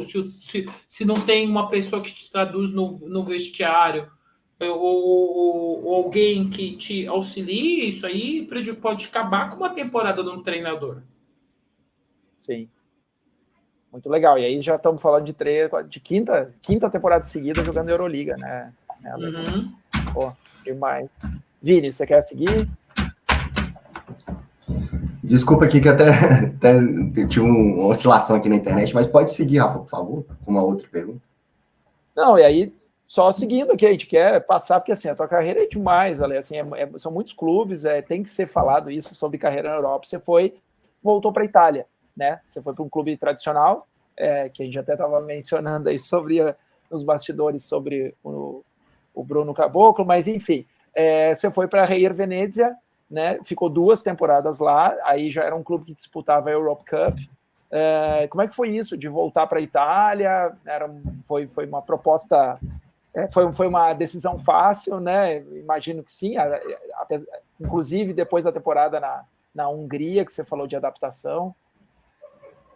Então, eu queria voltar, na realidade, eu queria voltar para a Itália, tipo, depois de um desastre de uma temporada, que não é que eu fui mal na temporada, o pouco que eu joguei em Chopin eu fui bem, nós fomos até para a 8ª de final, perdemos de Bourges na 8ª de final, nas 8ª de finais de Euroliga, eu lembro, foi em Chopin, jogava até a Quelão e a Jaqueline Godoy, que hoje trabalha no COB, e não fomos mal. O que acontece? Eu voltei para a Itália e era um projeto ambicioso, né? Porque praticamente a Reyer Venezia tinha saído do feminino da 2ª divisão. Então, foi eu, a Cathy Melaine, é uma amiga minha, somos muito amiga, francesa, que nós jogamos contra desde categoria de base, ela é do mesmo ano, desde 91 contra, imagina, você jogar contra em seleção. E a Vicky Hall, uma americana, era mais veterana, mas gente boa pra caramba, aprendi muito com ela também. E fora que eles montaram um time jovem e nós queríamos, ambicioso, né, jogar a Eurocup, eles tinham participado, era o 2º ano que eles estavam na 2, na 1, e aí nós construímos essa identidade. Eu fiquei 2 anos, eu assinei o 1, aí no 2º eu renovei. Eles queriam renovar o 3º, eu não renovei porque eu machuquei o pé, um erro médico, e eu tive que operar meu pé, eu tive que operar de fascite plantar túnel do tarso, e o médico não sabia o que fazer, me jogou para operar aqui no Brasil. Aí eu fiquei com raiva, eu não fiquei lá, e eu fui para Valência, em 2005. Exato. Aí você teve essa experiência de jogar a Europe Cup depois de 5 temporadas jogando Euroliga, que era a 2ª grande competição europeia, e assim, assim como é ainda hoje, né, assim, não é nas competições masculinas, mas na Europa é bastante clube disputando, o nível é altíssimo, mesmo numa Europe Cup, o nível é altíssimo, então imagino que deve ter sido muito legal também disputar. E aí você foi para Valência, né, chamava na época Ros Casares, esse clube acabou sendo incorporado pelo clube Valência atual, né, mesmo time masculino, na temporada 2005-2006, que daí você jogou Euroliga de novo, caíram lá nas quartas de final para o Dinamo de Moscou de novo, Dinamo de Moscou no teu caminho. Esse Dinamo de Moscou aí... E esse Dinamo de Moscou, se me corrija se eu estiver errado, que estava jogando a Sue Bird e a Diana Taurasi, é isso? Yes! É contra... Não, na Europa não jogava contra qualquer um, não. E outra coisa, Rafael, até dando um adendo sobre o que você está falando da Eurocup. Da Eurocup. Muitas vezes o time da Eurocup está na Europe Cup, não é porque a questão até financeira, masculino e feminino, não tem o budget todinho para subir o nível. Então, o que eles fazem? Eles têm a vaga, muitas vezes, preferem ficar na Copa Europeia, na 2ª, por quê? Para você brincar na primeira, precisa muito dinheiro, o cacife é diferente. Porque não é assim. Tanto que antes tem uns qualifiers daquelas vagas que os times que ficam abertos no feminino e no masculino para a Euroliga. Sim. Muitas Isso, vezes inclusive, até aconteceu. Porque não vai ter o dinheiro para sustentar a temporada inteira. Não é sustentar só o campeonato, o jogador, porque se você tiver lá esse negócio de não pagar e depois levar calote se você tem o seu contrato registrado no Ministério de Trabalho do país que você está, tem o visto de Schengen para entrar, sair a hora que você quer, ainda mais naquela época ainda tinha a Europa A, a Europa B, entendeu? Extracomunitário, todas essas coisas. É muito importante as pessoas saberem. Tem gente ainda que vai para a Europa Não vê a questão trabalhista. Eu paguei imposto na Itália, eu paguei imposto na França, que é um dos países que você paga mais imposto, 42%. Tanto que a França é o primeiro país que deu assistência à maternidade às jogadoras da Europa. Então não é só isso, você não tem que pensar só no salário. E depois, se acontece alguma coisa, que nem como eu machuquei lá em Veneza, como que eu ia fazer? Minha cirurgia foi delicada, eu fiquei sem andar, eles pagaram tudo, o seguro, todas essas coisas. Não é assim, eu vou jogar, que nem tem menina hoje que fala, nada contra Portugal. Mas muitas vezes é melhor ganhar R$1.500 aqui do que ir lá ganhar 500 se você não tem nem o seu visto de trabalho. Sim. 500 euros e não tem visto de trabalho. É um alerta. Muita gente, às vezes, a gente fica aqui como torcedor ou como, né, como não está vivendo isso, às vezes não entende, às vezes, uma opção de um jogador e tem muito mais coisa envolvida, né, do que, às vezes, um simples salário e tudo mais, né. Isso que você falou de times femininos, masculinos optarem, isso aconteceu esse ano, né, o Gran Canaria foi o time que foi campeão da Eurocup no masculino, e ele ganha a vaga automática, ele optou por não jogar, porque a grana é muito alta, né, e eles ainda morando na Gran Canaria, imagina, só de viagem. Exato. De viagem, exatamente, só de viagem eles devem ter dito, não, tô fora. Então eles vão jogar o salário que ele tinha que pagar o clube inteiro, praticamente. Exatamente, vai ficar fretando avião para sair das Ilhas Canárias para ir jogar na Turquia, na Israel, sei lá, né, que são mais distantes. Então, e uma coisa que eu resgatei aqui também, Ale, nessa temporada 2005, 2006, jogou no Valência, clube tradicional, também feminino, a Janete estava lá, é isso mesmo? Sim, jogou alguns jogos, sim. Já mais veterana, mas teve essa passagenzinha da Janete aí no basquete europeu. Sim, ela chegou depois que mandaram a Elaine Powell, uma americana que tinha jogado na Polônia, embora, e ela foi embora, não lembro. Foi essa temporada que tinha 8 estrangeiras no vestiário. Legal, depois... Fala aí, Vini. Piada, né, gente? 8 estrangeiras no vestiário. Imagina. Você é minha amiga até hoje. Tá morando na Tailândia agora. Essa aí é do meu tamanho, louca. 2 sérvias. Tudo em inglês, Ale? Tudo em inglês. Eu só tinha Elisa Guiar da seleção. Elisa Guiar e Ana Montagnana no vestiário. Aí tinha eu tinha mais quem, ó? 2 sérvias, uma montenegrina, que é a Dubevic, a Helena Dublevic, depois a Nicole Antibes, francesa, tinha de tudo. E, Ale, eu queria te perguntar uma coisa que eu tenho muita curiosidade para saber, o que você via nos times que você passou, assim, principalmente na Europa, na questão da categoria de base? O que você via que era, assim, o trabalho que eles faziam ali, desde de criança para se tornar uma jogadora profissional, porque você mesmo falou que você passou por alguns times que só você era estrangeira, né? Em outros você via isso, então, assim, com certeza tinha um trabalho muito grande da base, né? Para que essas jogadoras pudessem jogar pelo seu país, né? E que não precisasse trazer alguém de fora, assim. Então, como você via esse trabalho da base? Vinícius, é uma pergunta muito interessante, porque hoje eu trabalho com criança e muita da minha bagagem, da experiência que eu peguei de ter tato, de trabalhar com criança, foi na Europa. Porque o que acontece? Como você disse, eu era a única estrangeira, e muitas vezes você tem que passar o conhecimento para esse jogador novo, da sua posição, conversar com ele. Então, já desde a Itália eu era tutora de algumas juvenis, da Juvena, porque o que acontece?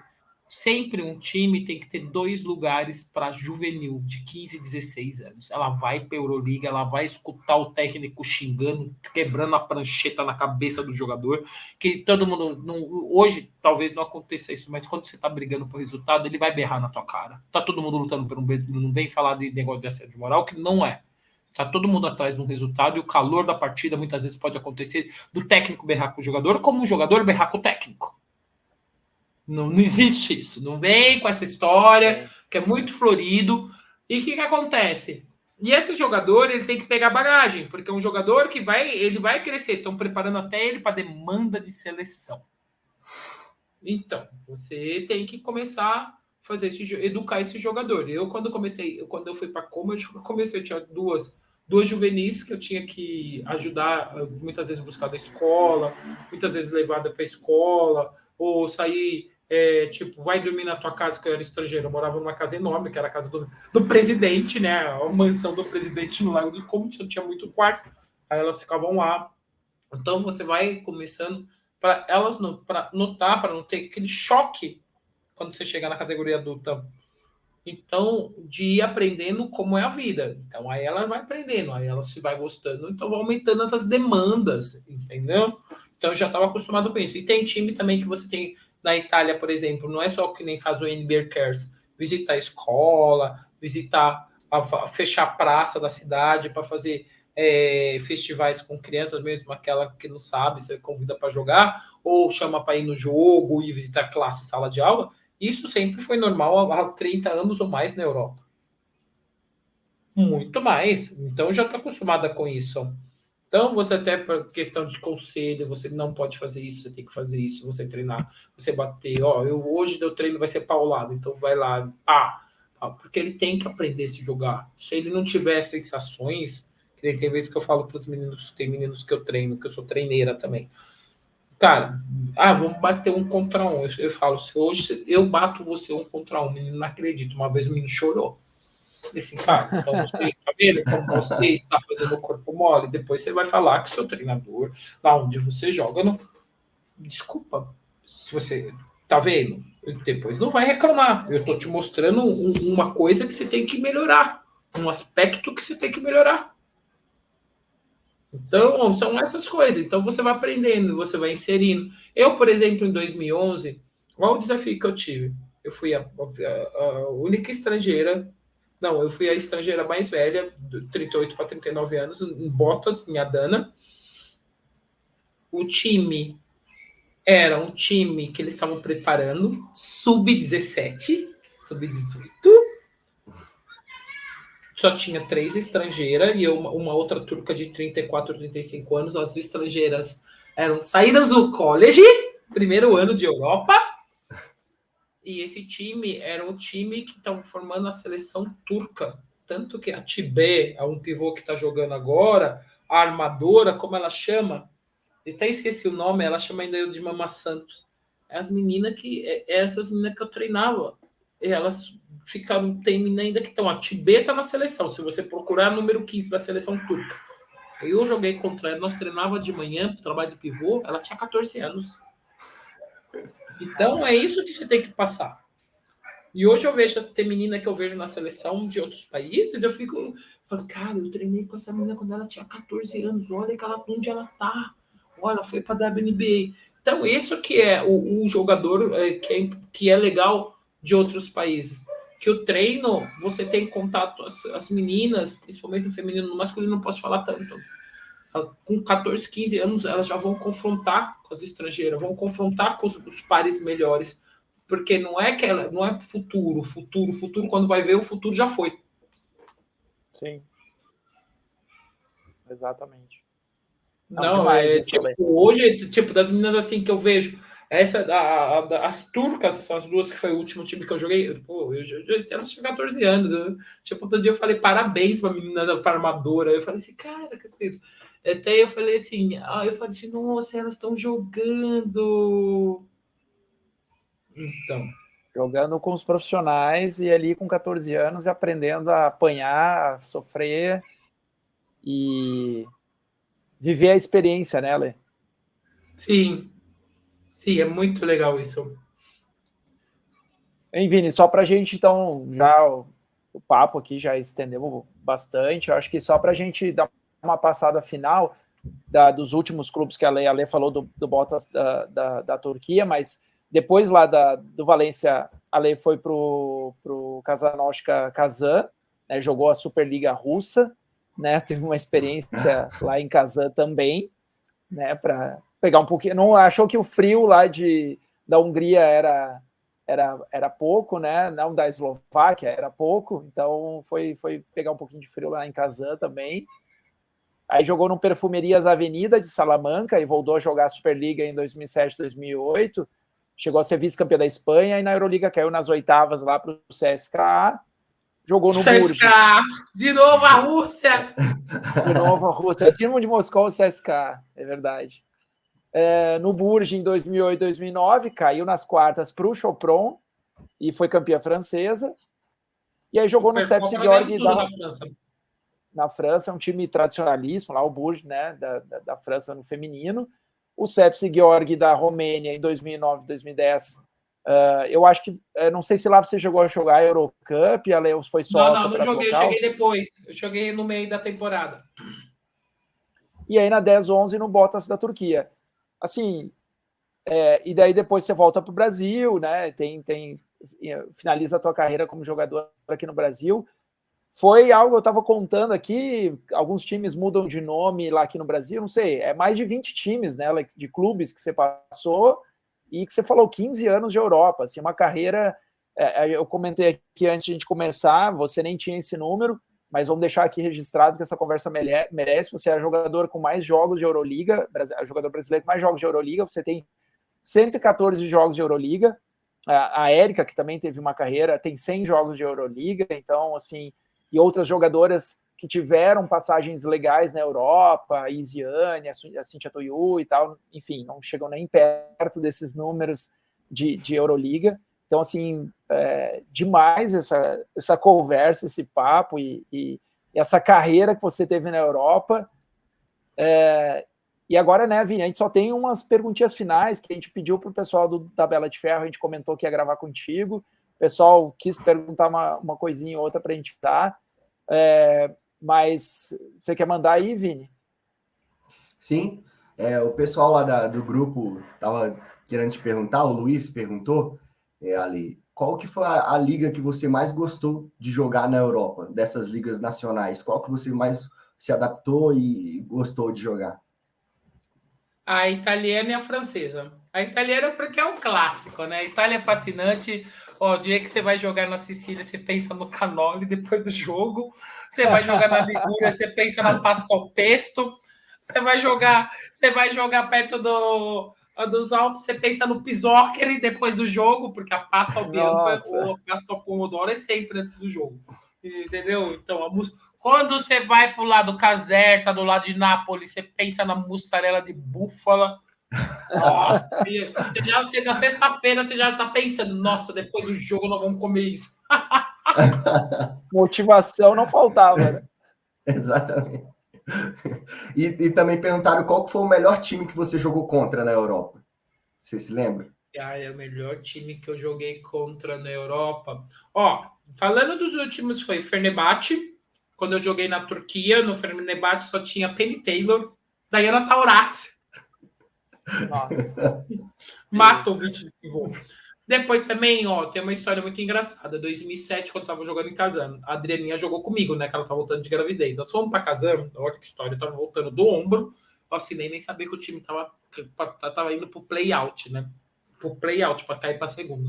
E a Adriana também assinou depois de uma semana, do que eu também não sabia. Quando eu cheguei em casa, ninguém sabia nada. Aí nós vamos jogando, aí depois um dia nós tivemos uma olhar para a cara, você sabia que o time era o último? Eu não, você também não, nem olhei no site, mas tudo bem, não tinha quase internet naquela época. Toma aqui, vamos ter que jogar, né? Aí, o que acontece, gente?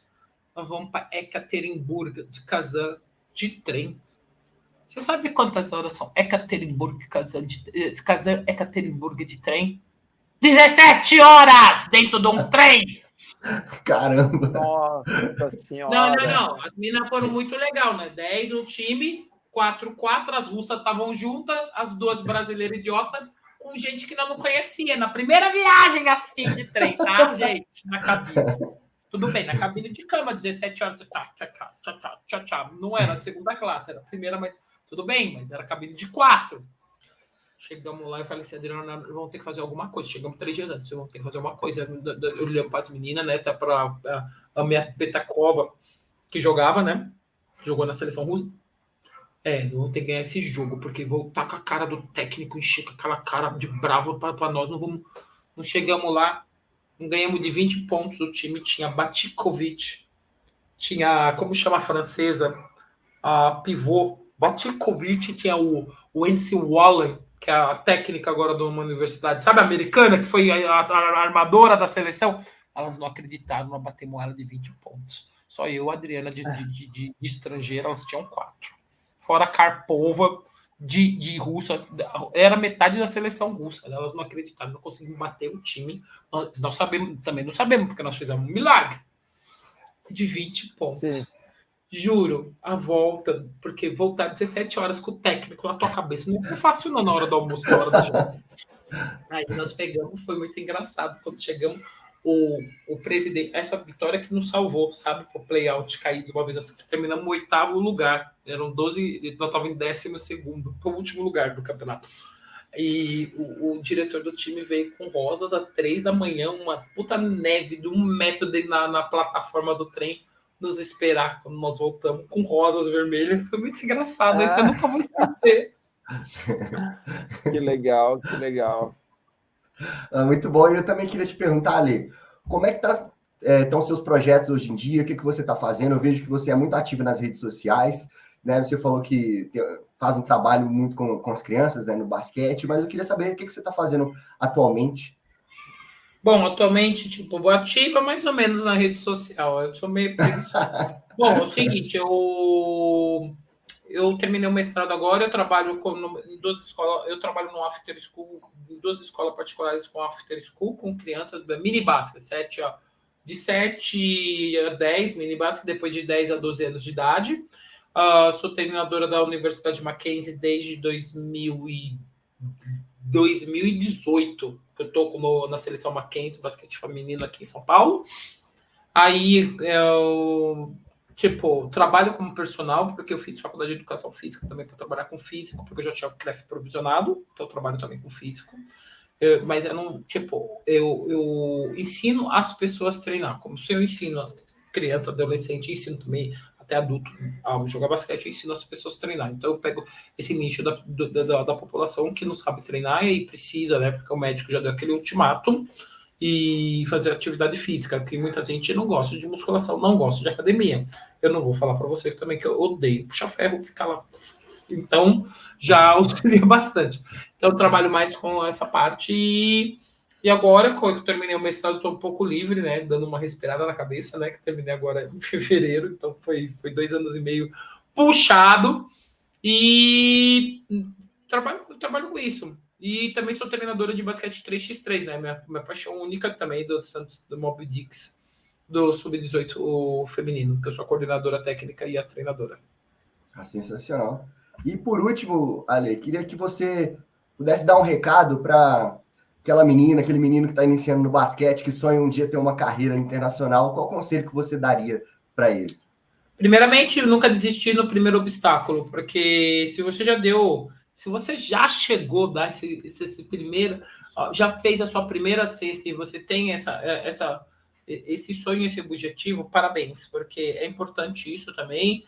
Não é querer que você falar que você é arrogante, você tem que sempre querer o seu melhor, não desistir do sonho de vocês e estar preparado em todos os aspectos, porque não vai ser fácil, você vai sentir muita dor, muitas vezes você vai abdicar de muita coisa, do namoradinho, da festa da família, do brigadeiro, olha, vocês não imaginam de tanto, mas se é isso que vocês querem para sua vida, então sigam o caminho, não desistam do sonho de vocês, que com certeza vocês vão conseguir chegar, independente. E outra coisa, não pensa, mesmo que você não chegue a ser um atleta olímpico, um atleta de alto nível, use o basquete, use o esporte como ferramenta de mudar o cenário da sua vida também, porque hoje não é só nos Estados Unidos que você pode fazer uma universidade, pensar em fazer uma universidade nos Estados Unidos jogando basquete. Tem muitas universidades aqui no Brasil que dão bolsa, dão porcentagem de bolsa, não só em São Paulo, somente em São Paulo, para garotos e garotas que jogam basquete. Então, essa questão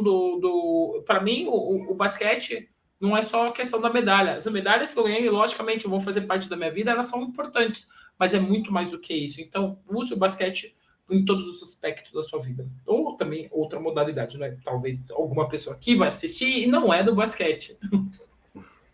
Perfeito. Rafa, quer fazer mais alguma pergunta? Não, só demais o papo, agradecer a Lê, foi demais, assim, trocar essas ideias sobre basquete europeu e perguntar, Ale, você ainda assiste basquete assim com LBF, você está acompanhando, por exemplo, o que acontece de basquete na Europa, você está lá, o Fenerbahçe foi campeão da última Euroliga, você estava ligada, ou você só vê muito por cima? Como é que é essa coisa de assistir ou acompanhar o basquete hoje em dia? Confesso que nesses últimos 2 anos, por causa do meu mestrado, eu tive que ler muito artigo, então não assistia muito basquete, né? Eu na realidade, confesso para você mesmo, eu prefiro assistir o basquete europeu, masculino e feminino.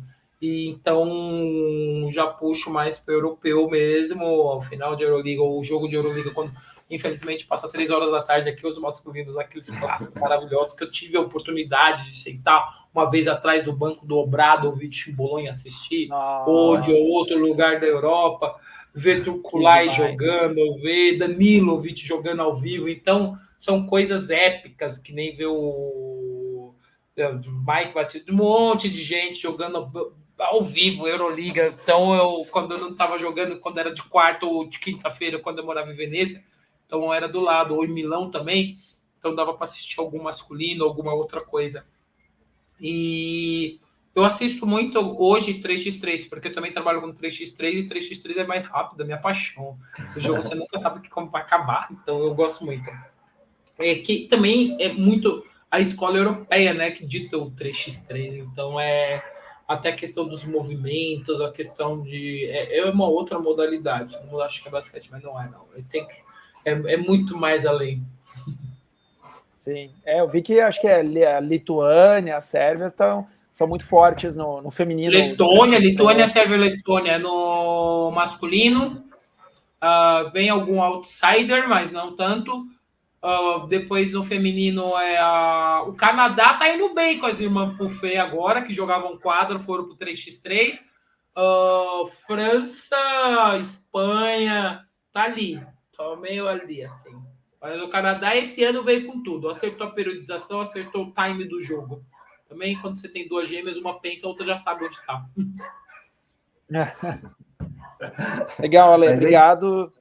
Muito bom trocar essa ideia com alguém que também valoriza o basquete europeu como a gente gosta de basquete europeu. Passou pela WNBA, mas a gente não precisa nem perguntar qual a preferência entre WNBA ou basquete europeu. Não tem nem graça essa pergunta. A gente aqui também gosta bem mais de basquete europeu do que NBA. E obrigado pelo tempo, adorei. De novo, eu tenho lembranças muito boas da época de seleção brasileira e de acompanhar basquete feminino na televisão, e tomara que o basquete brasileiro, o feminino, volte aos pódios, assim, que essa geração que agora ganhou a American Cup consiga classificar para a Olimpíada, a gente torcer forte para as meninas, para as mulheres de novo. Obrigado demais, eu gostei demais do papo. É isso aí, Ale, também queria... pode, por favor, pode falar, Rafa. Vinícius, desculpa. Não, eu só ia te agradecer também, que, nossa, foi engrandecedor, assim, conversar com você, saber da sua história de vida. Já te admirava antes, agora, então, assim, saber que o quanto que o basquete mudou sua vida, né? Mudou a minha, mudou a do Rafa também, né? Tanto que a gente faz isso por amor, né? Tem um site... Não pensando na parte financeira, né? Se a gente pensasse nisso, a gente não teria página, mas a gente faz porque a gente ama mesmo esse esporte, e ver alguém que, assim, entregou a sua vida por esse esporte, assim, é algo engrandecedor, aprender com você. Então, só agradecer mesmo por todas as palavras e o aprendizado que eu tive aqui hoje.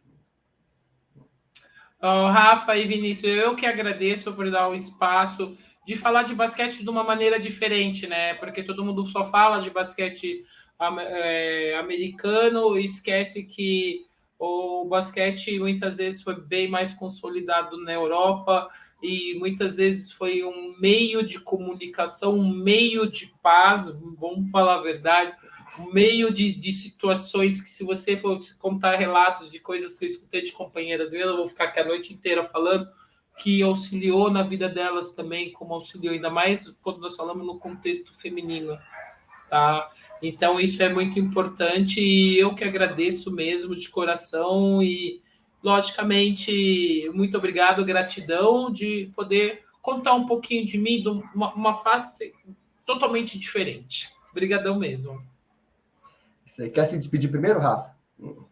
Não, só agradecer. Nossa, a sua primeira entrevista, tabela entrevista oficial, foi demais. Assim, o tempo foi bastante, mas eu acho que era isso. Ainda tinha tantas coisas aí na minha cabeça para falar, mas agradecer e tomara que o pessoal tenha curta bastante esse papo com a Alessandra e saber mais dessa carreira incrível que ela teve na Europa, jogadora que mais jogou jogos de Euroliga. Então, acho que isso precisava ser divulgado para o mundo, assim, essa carreira maravilhosa que a Alessandra teve lá fora. Só agradecer. Valeu, boa noite.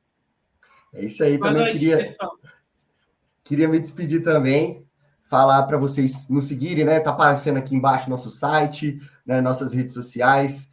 Então, essa temporada nós vamos, né? Já que a Ale tá aqui, falar sobre isso, né? Nós vamos ter a cobertura da Euroliga Feminina esse ano. A gente vai fazer uma cobertura assim, bastante, porque a gente conseguiu o Marcelo, que vai nos ajudar nisso.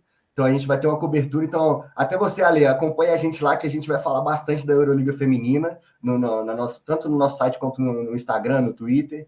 Então, é uma honra. O Marcelo, infelizmente, ele não pôde estar aqui. Ele falou que queria muito, que assim, ele ama a sua história no basquete, ele ama o basquete feminino e, infelizmente, ele ia trabalhar hoje, ele não pôde. Mas, assim, deixando aqui, né, esse agradecimento ao Marcelo, que vai nos ajudar nessa cobertura. Mas é isso aí, nos siga aqui, Tabela de Ferro, @Tabela de Ferro em qualquer rede social. E até mais, até a próxima. Tchau, pessoal. Tchau, pessoal. Que bem! Vocês vão seguir a Euroliga Feminina, que legal! Eu vou acompanhar vocês e vou comentar sempre. Um beijão a todos. Quem quiser falar comigo, Ale13 Basket Instagram, onde eu estou mais. E, pessoal, muito obrigada. E que eu posso dizer para todo mundo que vai assistir, que está assistindo, não desista do sonho de vocês. Eu não desisti, não. Ainda tem muita coisa para conquistar na vida. Não parei, não, gente. É isso aí. Tchau!